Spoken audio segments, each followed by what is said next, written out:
Now let's go to some news that's been emerging over the last few minutes, because we've been getting reports, or there have been reports on Iranian state media of explosions in the Strait of Hormuz.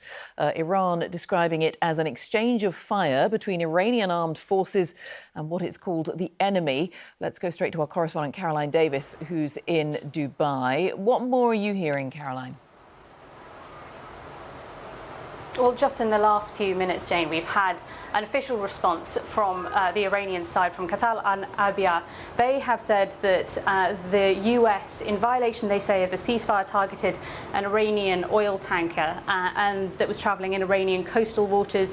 And in response, they said that they launched retaliatory action against American military vessels in the Strait of Hormuz, which, you say, we'd previously heard some of these reports coming from Iranian state media. We have yet to have any official response from the US at the moment. Previously, President Trump had said that any US vessel that could be targeted will be meant that Iran would be blown off the face of the planet.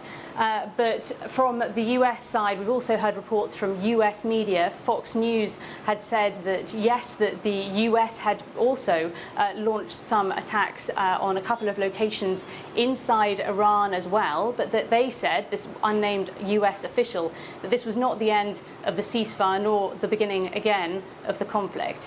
All right, Caroline, thank you. Let's go to Washington as well. Let's talk to Tom Bateman. Is the administration saying anything at this stage, Tom?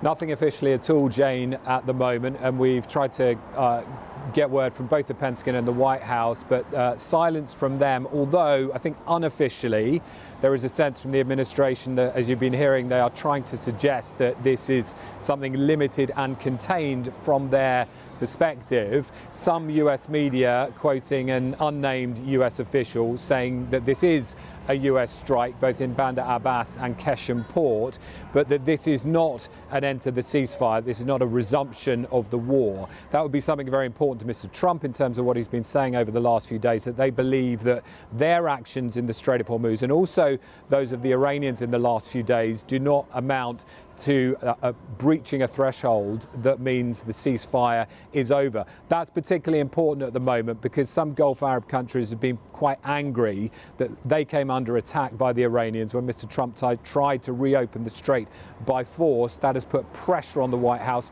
This might in part be to try and deter any further action from the Iranians.